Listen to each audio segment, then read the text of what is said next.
Chandler list. इस film को देखने से मैं हमेशा से बचती थी क्योंकि मुझे इसके प्लॉट का थोड़ा आइडिया था, जो मुझे दुःख पहुँचाता था। लेकिन इस फ़िल्म को मैंने क्राफ्ट की नज़र से देखने का डिसीज़न लिया। ये फ़िल्म हमें खुद के इंसान होने पे डाउट फ़ील कराती है क्योंकि जब हम ये फ़िल्म देखते हैं तो हम ये सोचते हैं कि एक इंसान किसी दूसरे इंसान से इस हद तक की नफ़रत कैसे कर सकता है। 1939 के अराउंड जब जर्मन ने पोलैंड पर पूरा कब्ज़ा कर लिया था, तो वहाँ पे जो नाज़ी जर्मन थे और जूस की जो इक्वेशन थी उसका आलम ऐसा था कि नाज़ी जर्मन्स भूल गए थे कि जूस भी इंसान है। पर इन सब के बीच एक रोशनी थी ऑस्कर शेंडियर नाम की, जो पेशे से एक बहुत ही सफल बिजनेसमैन था। खुद को नाज़ी कहता था, इसके बावजूद उसकी आत्मा को ये बिल्कुल गवारा नहीं था जो जर्मन आर्मी जूस लोगों के साथ कर रही थी।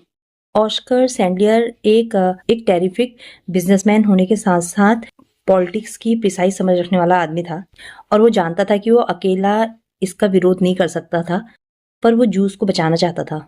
तो इसी कारण से वो एक ऐसी लिस्ट तैयार कराता है ऑलमोस्ट 1000 लोगों की, जिन्हें वो जर्मन आर्मी से ये कह के बचाता है कि ये उसके कारखाने के मजदूर हैं, इनसे वो स्लेवरी कराएगा अपने कारखानों में, और जिसके लिए वो अपनी दौलत, अपनी प्रॉपर्टी सब कुछ दांव पे लगा देता है।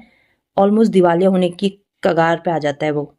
अब वो उन्हें बचा पाता है नहीं बचा पाता है, इसके लिए आप फिल्म देख सकते हैं। यहाँ पे लियाम नीसन ऑस्कर शेंडिलर की भूमिका में है। उनके इतने मिनिमम एक्सप्रेशन के बावजूद उनकी जो तकलीफ है ना वो आप तक पहुंच जाएगी। एक सीन है जहाँ पे जो जूस की डेड बॉडीज है उन्हें निकाल कर, मतलब दफन हुई लाशों को निकाल के जलाया जा रहा है। लियाम यानी कि ऑस्कर भी ये सब देखता है, उसकी तकलीफ इतनी ज्यादा बढ़ जाती है कि मतलब नफरत का आलम देखिए कि उनका नामो निशान तक मिटाने पे तुले हुए हैं ये लोग। जब आप लियाम को देखेंगे तो इवन आपके आंसू निकल जाएंगे, आप उस तकलीफ की इंटेंसिटी इतनी स्ट्रांगली फील करेंगे। वो ऑस्कर शेंडियर को देख के होगा कि जब आप देखेंगे कि वो बेचारा कुछ भी नहीं कर पा रहा। रॉल्फ फिनेस हैं जिन्होंने आर्मी ऑफिसर का, जर्मन आर्मी ऑफिसर का कैरेक्टर प्ले किया है। उन्होंने इतना बखूबी निभाया है, उनको देखकर आपको ऐसा लगेगा कि इस बंदे की जीने की खुराक ही है कि जूस को ये बेरहमी से मारे। एक एनकाउंटर होता है लियाम और रॉल्फ का, जहाँ रॉल्फ कहता है कि तुम हो तो हमारे साथ, मतलब तुम नाजी हो, जर्मन हो, इसके बावजूद ऐसा लगता है कि तुम्हारे दिमाग में कुछ और चलता है। और ऐसे बहुत सारे सीन भी आपको दिखेंगे जहां ऑस्कर यानी कि लियाम जूस के टूवर्ड्स अपने अफेक्शन को छुपा नहीं पाता। ये फिल्म आपको ब्लैक और वाइट वर्जन में मिलेगी, जो इसे और इफेक्टिव बनाती है। कैमरा वर्क इतना शानदार है कि जब आप देखेंगे तो आपको लगेगा ये सारी चीज़ें जो हो रही है वो आपकी बिल्कुल आंखों के सामने हो रही है।